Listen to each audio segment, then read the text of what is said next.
Hello friends, so in this series, our today's topic is elephant reserves and the conservation. Let's start. So, elephant whisperers जो short documentary है India से, उसको Oscar award मिला है अभी 2-3 दिन पहले ही। इसका ट्रेलर मैंने इसमें अटैच किया है, बहुत ही अच्छी डॉक्यूमेंट्री है। आप लोग पॉज करके इसका ट्रेलर देख सकते हैं। अगर टाइम नहीं है तो उसे फॉरवर्ड कर सकते हैं, मैंने बस इसलिए इसमें ऐड कर दिया है।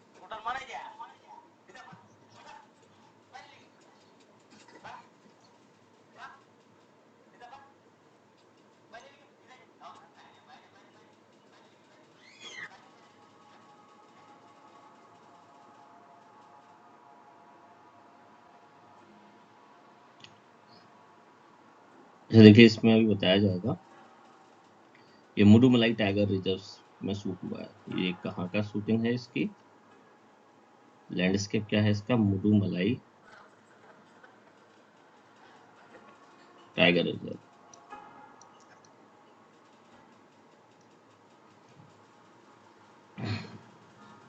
इसमें अगर आप देखो तो उसे कहते हैं सैगूर एलिफेंट कॉरिडोर है यहाँ पर,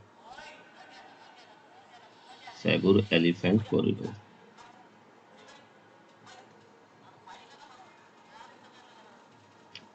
तो उस पर ये पूरी फिल्म हुई है। ठीक है, तो चलिए अब स्टार्ट करते हैं आगे। इसमें आप लोग, ये चलती रहेगी फिल्म।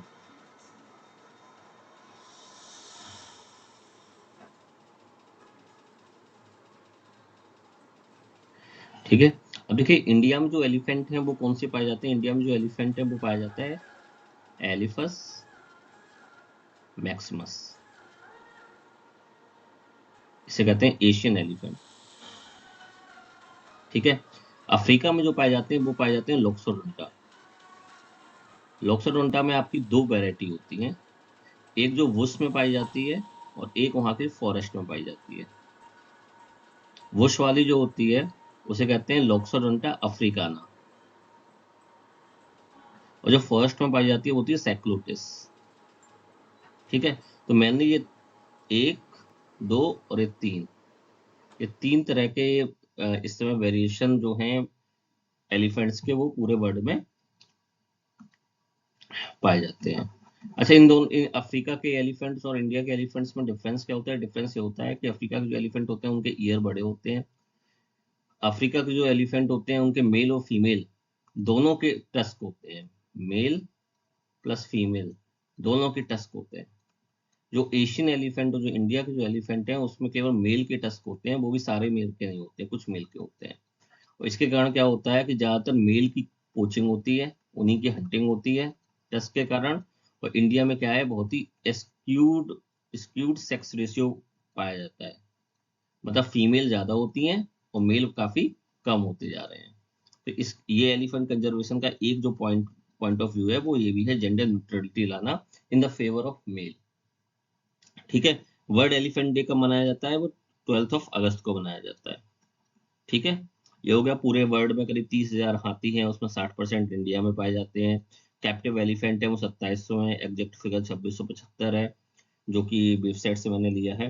प्लस तो टोटल जो 2675 है वो क्या है, टोटल जो कैप्टिव एलिफेंट है पूरे वर्ल्ड में उसको 20% केवल इंडिया में पाया जाता है। नेक्स्ट है डिस्ट्रीब्यूशन ऑफ एलिफेंट। क्या है, एलिफेंट का जो डिस्ट्रीब्यूशन है वो आपका इंडिया में मेनली कहाँ है, आपका एक तो यूके,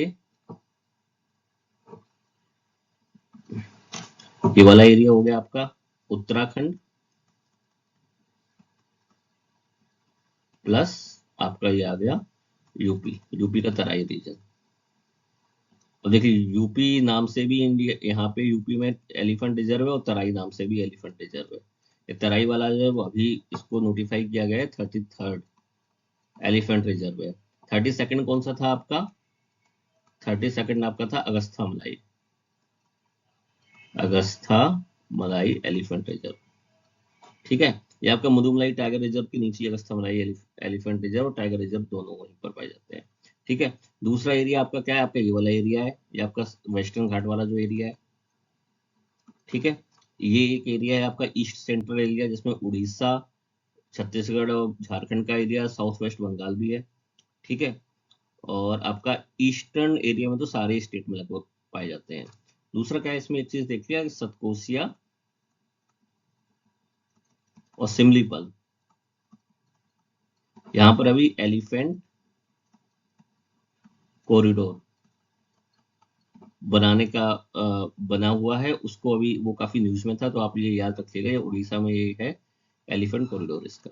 ठीक है, तो ये मैंने बताया जनरली जो वाइल्ड एलिफेंट का डिस्ट्रीब्यूशन है वो इंडिया में क्या क्या है। और now few more facts about captive elephant. Total कितने हैं, 2675, 2675। ठीक है, ये इतना इंपॉर्टेंट फिगर नहीं है, इंपॉर्टेंट फिगर ये है कि जेंडर डिस्ट्रीब्यूशन क्या है। जितने भी आपके ये जो है कैप्टिव एलिफेंट, उसमें 52% जो है वो फीमेल है, 43% जो है वो मेल है, बाकी का डेटा नहीं मिला है, ये इंपॉर्टेंट है। दूसरा कैप्टिव एलिफेंट है वो सबसे ज्यादा कहाँ पे पाए जाते हैं, वो असम में पाए जाते हैं। कितने हैं, 905। और जो यूपी में है वो है 118 कैप्टिव एलिफेंट। लीगल प्रोविजंस क्या है कि जो अपना जो वाइल्ड लाइफ प्रोटेक्शन एक्ट था 1972, उसको 2002 में अमेंड किया गया, और अमेंड करके क्या किया गया कि जितने भी कैप्टिव एलिफेंट हैं उनकी सेल को बैन कर दिया गया। लेकिन लोगों ने क्या किया, इसमें लूप होल निकाल दिया, और लूप होल निकाल के क्या किया कि जो गिफ्टिंग करके इन्होंने क्या क्या किया, अपनी जो ट्रेड थी, लीगल ट्रेड, उसको मेंटेन करते रहे ये लोग। ठीक है, तो इन सब चीजों पे अभी हम लोगों को और ज्यादा देखना है। अब देखिए, अभी जो अमेंडमेंट आया है 2022 का, किसमें, वाइल्ड लाइफ प्रोटेक्शन एक्ट में, उसने भी जो रिलीजियस पर्पज के लिए कैप्टिव एलिफेंट को अलाउ किया है। ठीक है, ये याद रखने वाला वो है फैक्ट। तो चलिए आगे चलते हैं। अब एलिफेंट कंजर्वेशन क्या हो रहा है इंडिया में, तो सबसे इंपॉर्टेंट पार्ट है वो है प्रोजेक्ट एलिफेंट। ठीक है, ये 1982 में स्टार्ट हुआ था। इसके तीन बहुत ही मेजर और कॉन्क्रीट ऑब्जेक्टिव थे। नंबर एक, एलिफेंट को प्रोटेक्ट करना। एलिफेंट को प्रोटेक्ट कैसे करोगे, उसके हैबिटेट को प्रोटेक्ट करके, और प्लस उनके जो कॉरिडोर हैं उनको प्रोटेक्ट करके। ठीक है, दूसरा आपका ह्यूमन एलिफेंट कॉन्फ्लिक्ट जो है उसको क्या करना, कम करना, उसको एड्रेस करना। ठीक है, और वेलफेयर ऑफ कैप्टिव एलिफेंट, ये जो तीसरा पार्ट है, वेलफेयर ऑफ कैप्टिव एलिफेंट, ये भी बहुत ही ज्यादा इंपॉर्टेंट है। उसके बाद क्या है कि जो प्रोजेक्ट एलिफेंट है वो किसके द्वारा मैनेज किया जाता है, मिनिस्ट्री ऑफ इन्वायरमेंट का। ठीक है, हेडक्वार्टर उसका दिल्ली में ही होता है। सीधे आपने इन्होंने क्या किया, प्रोजेक्ट एलिफेंट डिवीजन बना दी है। जो अपना इंडियन फॉरेस्ट सर्विस का जो IGP, IGF sorry, inspector general of forest rank का जो ऑफिसर होता है, उसे डायरेक्टर बनाते हैं, प्लस उसका स्टाफ होता है। जो एलिफेंट टास्क फोर्स रिपोर्ट जो थी 2010 की थी, सॉरी ये 2010 है, 20 नहीं है, उसमें क्या था कि गधा रिपोर्ट करके इसे बोला जाता है, एलिफेंट टास्क फोर्स रिपोर्ट को।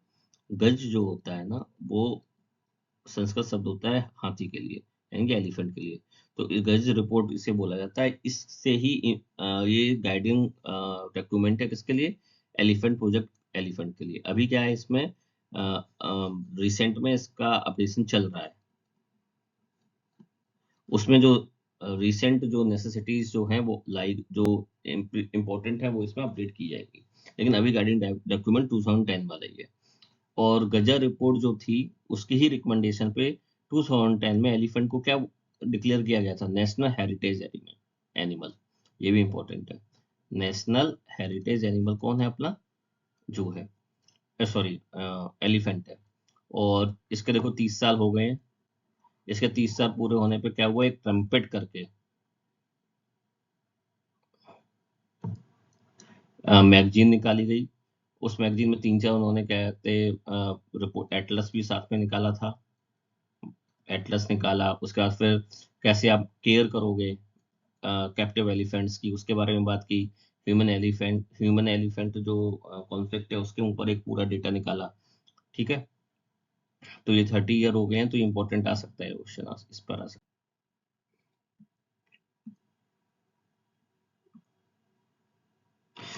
Now the challenges to the elephant conservation. तो सबसे इंपॉर्टेंट चीज ये है कि जो एलिफेंट रिजर्व एरिया जो होते हैं वो क्या होते हैं कि प्रोटेक्टेड एरिया जो होते हैं इंडिया, उसके उससे काफी ज्यादा बड़े होते हैं। तो इनको कंट्रोल करना काफ़ी मुश्किल होता है, क्योंकि काफ़ी ज़्यादा रिसोर्सेज की ज़रूरत पड़ती है, और जो स्टेक होल्डर्स होते हैं, क्योंकि आपका जो एलिफेंट रिजर्व एरिया है उसमें आपका रेवेन्यू लैंड भी आ जाता है, फॉरेस्ट लैंड भी आ जाता है, एग्रीकल्चर लैंड भी आ जाता है, तो प्राइवेट ओनरशिप भी आएगी, लोग भी आएंगे। ठीक है, तो आपके सारे टाइप के लैंड आ जाते हैं, लैंडस्केप बड़ा होता है, तो कोऑर्डिनेशन भी स्टेक होल्डर्स के बीच में काफ़ी ज़्यादा होना चाहिए। तो आपका जो नेक्स्ट प्रोजेक्ट एलिफेंट था उसमें ये बोला था कि इसमें जो अप्रोच होगी वो डिफरेंट होगी, आप उसको लीगल स्टेटस एकदम से नहीं दे सकते जैसे टाइगर रिजर्व को दिया गया, क्योंकि टाइगर रिजर्व का जो एरिया है वो जनरली क्लोज होता है, उसको आप लोगों की रीच से दूर कर सकते हैं। लेकिन एलिफेंट का जो एरिया होता है काफी ज्यादा होता है, पता चला एलिफेंट का कोई पेरिफेरल एरिया, वॉकिंग का एरिया 50 किलोमीटर से लेकर 100 किलोमीटर तक भी हो सकता है। अगर उनको फॉरेज नहीं मिल रहा है, उनको खाने को नहीं मिल रहा है, तो वो इतना लंबा भी चल सकते हैं। दूसरा, जो आपका world wild life protection act है 1972 वाला, वो वाइल्ड और कैप्टिव एलिफेंट में कोई भी डिस्टिंक्शन नहीं करता है। और जब डिस्टिंक्शन नहीं करता है तो क्या होता है, अगर किसी ने वाइल्ड एलिफेंट को पकड़ लिया, तो आप कैसे पता लगाओगे कि ये कैप्टिव एलिफेंट है या वाइल्ड एलिफेंट है? तो ये भी दिक्कत एक आती है। दूसरा, हैबिटेट का फ्रेगमेंटेशन हो रहा है। क्यों हो रहा है? क्योंकि एलिफेंट जो कॉरिडोर हैं वो जनरली क्या होते हैं, बफर एरिया से निकलते हैं, और उन एरिया से निकलते हैं जो एरिया ना तो वो डिमार्केट है, मतलब उनको एक तरह से क्लासिफाई नहीं किया गया है, वहां पर क्या है, इंक्रोचमेंट काफी ज्यादा होता है। तो encroachment in the sense institutional encroachment आप बोलो तो हो जाता है आपका लीनियर इंफ्रास्ट्रक्चर डेवलपमेंट से, मतलब रोड बना दी गई, और आपका एग्रीकल्चर वहां पे इंक्रोच कर गया। तो ये सारी चीजें काफी दिक्कत देती है इनके हैबिटेट के फ्रेगमेंटेशन के लिए, और हैबिटेट जो है इसका फ्रेगमेंट हो जाता है, फ्रेगमेंटेड हो जाता है। अब आइए, जो दूसरा एक क्या है, hunting of male elephant tusk, उसके कारण क्या हो रहा है, स्क्यूड सेक्स रेशियो हो रहा है, ये मैंने आपको बता ही दिया। और जो पॉपुलेशन अगर एलिफेंट की देखें तो स्टेगनेंट हो गई है, पहले तो एलिफेंट की पॉपुलेशन बढ़ी, और अब पिछले 2-3 जो एलिफेंट जो डेटा आया है उसमें स्टेगनेंट हो गई है। और अगर आप देखें लास्ट डिकेड में एलिफेंट की जो पॉपुलेशन है वो स्टेगनेंट हो गई है। क्यों हो गई है? क्योंकि जब आपके मेल कम होंगे तो ऑब्वियस सी बात है कि रिप्रोडक्शन जो रेशियो है वो कम हो जाएगा। दूसरा, आपका जो ये एलिफेंट कॉरिडोर्स हैं वो इंक्रोच भी किए जा रहे हैं। इसमें मैंने एग्जांपल दिया है सैगुर कॉरिडोर का, ये मैंने इसलिए ये कॉरिडोर स्पेशली लिया क्योंकि ये जो कॉरिडोर है इस पर और ये जो आता है किसके अंदर आता है, मुडुमलाई टाइगर रिजर्व के अंदर आता है, जिस पर अभी आपको ऑस्कर मिला है। वो जो डॉक्यूमेंट्री बनी थी वो मुदुमलाई टाइगर रिजर्व में बनी थी, इसलिए मैंने ये मेंशन किया सैगुर कॉरिडोर। जनरली ये जो प्रॉब्लम है इंक्रोचमेंट की वो ऑल इंडिया जो जहाँ भी एलिफेंट की कॉरिडोर है उनके लिए है, प्रिवेल कर रही है, लेकिन ये इंपॉर्टेंट है जिससे आपको याद रहे, क्वेश्चंस डायरेक्ट आ सकता है। अब देखें इंटरनेशनल इनिशिएटिव क्या है। इंटरनेशनल इनिशिएटिव जो है इम्पोर्टेंट, सबसे इम्पोर्टेंट जो है वो आपका आता है क्या, आपका माइक, जो माइक प्रोग्राम है, monitoring the illegal killing of elephants. ये डायरेक्ट इस पर क्वेश्चन आता है कि ये किससे रिलेटेड है, वो आपके एलिफेंट क्या कहते, एलिफेंट के प्रोटेक्शन से रिलेटेड है, और लीगल किलिंग को ये मॉनिटर करता है। दूसरा आपका क्या है, जो साइट्स है, convention on international trade in endangered species, wild life, fauna and flora, उसने क्या किया था, जो कॉमर्शियल ट्रेड थी आइवरी की उसको बैन कर दिया 1989 में। ठीक है, दूसरा क्या हुआ, सबसे इंपॉर्टेंट, जो चाइना था, चाइना के डोमेस्टिक मार्केट में इसकी काफी वैल्यू थी, तो चाइना ने जब 2018 में इसको बैन किया, डोमेस्टिक ट्रेड को, किसकी, एलिफेंट आइवरी की, तो एकदम से इसकी डिमांड कम हो गई। इवन जो ब्लैक मार्केट में जो प्राइस थे वो भी काफी ज्यादा कम हो गए। तो ये जो चीज थी काफी ज्यादा इंपॉर्टेंट रही। दूसरा, माइक के बारे में बता ही दिया, माइक किसके अंतर्गत आ जाता है, जो आईयूसीएन का एशियन एलिफेंट स्पेशलिस्ट ग्रुप है, उसने ये माइक का प्रोग्राम बनाया था। दूसरा एक और आता है ट्रैफिक, ट्रैफिक भी इंपॉर्टेंट है। देखिए तीन इंपॉर्टेंट काफी चीजें हैं, अगर आपके पास क्वेश्चन आए तो आप तीन चीजों को जरूर मेंशन करना, एक साइट्स, दूसरा आपका माइक, और तीसरा है आपका ट्रैफिक। ट्रैफिक क्या है, trade records analysis of flora and fauna in commerce. ये क्या करता है, इसने दो चीजें इसमें इसने स्टार्ट की। नंबर एक, the elephant trade information system. ये जो ईटीआईएस था उसने क्या किया, वो ट्रैक किया इलीगल ट्रेड को आइवरी में और अदर एलिफेंट प्रोडक्ट, इनको क्या कहते हैं, इसको ट्रैक किया। दूसरा, बेड आइवरी डेटाबेस सिस्टम, ये इसने और बनाया, बिट्स जिसे बोलते हैं। तो ये टेक्नोलॉजिकल असिस्ट किया ट्रैफिक ने वाइल्ड लाइफ ट्रेड को रोकने के लिए, किसकी, जो आइवरी होता है या टस्क होती है। ठीक है, अच्छा ये डिमांड होती क्यों है एलिफेंट के टस्क की, क्योंकि इसे जो एलिफेंट जो एवरी हुआ उसे व्हाइट गोल्ड भी बोल देते हैं लोग। और व्हाइट गोल्ड जो हाथी दांत के जो ये जो कंगन बनाए जाते हैं इसकी डिमांड काफी ज्यादा होती है। तो इट इज इम्पोर्टेंट कि लोग ये चीज अपने आप से पीपल का पार्टिसिपेशन हो, लोग ये चीज ना खरीदें। ठीक है। दूसरा, कुछ लोग ये भी बोलते हैं कि जो चाइना ने जो बैन किया डोमेस्टिक ट्रेड को, तब क्या जो वहां पे खुद क्या आया था, कोई भी एलिफेंट नहीं बचा। अब आइए यूपी से स्पेशल। यूपी स्पेशल में क्या है, स्पेशल तो नहीं कहेंगे, बस मैंने यूपी पीसीएस से रिलेटेड, अब चूंकि अलग से पेपर आएगा तो उसमें डिटेल में पूछ सकते हैं। तो एलिफेंट रिजर्व यूपी में कौन कौन से हैं? एक तो यूपी एलिफेंट रिजर्व है, और दूसरा तराई एलिफेंट रिजर्व, ये 33rd जो अभी लेटेस्ट में बना है। अब देखिए, जो उत्तर प्रदेश एलिफेंट रिजर्व है वो आपका कहाँ कहाँ है? आपका सहारनपुर और बिजनौर डिस्ट्रिक्ट में पाया है। अब देखिए, ये जो एरिया है यूपी का, ये वाला एरिया, या आप कह लो ये वाला एरिया, ये आपका सहारनपुर डिस्ट्रिक्ट हो गया और ये आपका हो गया बिजनौर डिस्ट्रिक्ट। इस एरिया में इसको बनाया गया है। ठीक है। कितनी एलिफेंट पॉपुलेशन है? 232। ठीक है। टोटल एरिया कितना है? 744 किलोमीटर स्क्वायर। ठीक है। अब इसमें ये एरिया हो गया। इसके जस्ट ऊपर अगर आप देखें, जस्ट ये वाला जो एरिया है, ये आपका आ जाता है आपका शिवालिक एलिफेंट रिजर्व, जस्ट ऊपर वाला।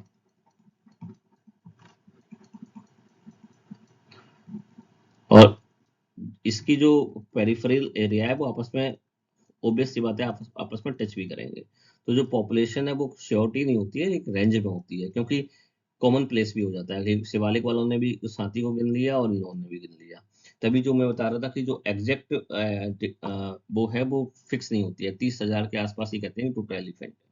ये तो हो गया आपका यूपी एलिफेंट रिजर्व का। दूसरा आप आ जाइए, जो अभी बना है, ये आ गया है तराई एलिफेंट रिजर्व, TER इसमें मैंने कहा है। ये कौन कौन से डिस्ट्रिक्ट्स में है? लखीमपुर में है, खीरी में है, ये आपका आ गया खीरी, यहाँ पे लखीमपुर है, ये शाहजहांपुर डिस्ट्रिक्ट है, पीलीभीत है, कुछ पार्ट बहराइच का भी है। तो ये 4 डिस्ट्रिक्ट में ये आया है, ये पूरा एरिया। ठीक है।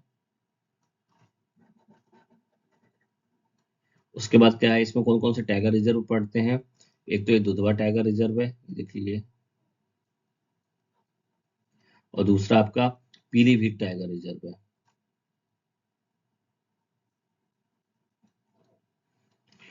और प्लस गोला and Mohammadi range of south Kheri forest division. ये जो खेरी है, खेरी में ये जो फॉरेस्ट रेंज है, कौन कौन सी? गोला और मोहम्मदी, मोहम्मदी और गोला, ये इन सारे फॉरेस्ट, ये जो एरिया है, इसको मिला के इन्होंने क्या बनाया गया है?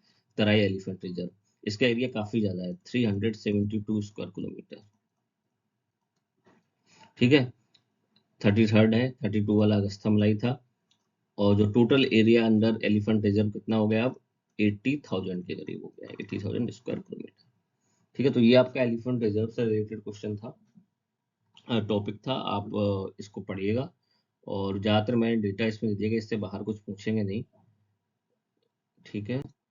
तो थैंक यू। आप चैनल को सब्सक्राइब करते रहिएगा और प्लेस करिएगा। ठीक है। जब आप बचाएंगे किसी भी एलिफेंट को, तो ही कहते हैं एलिफेंट फॉरेस्ट को बचाएगा, फॉरेस्ट फिर हमें बचाएंगे। It's all related. Thank you.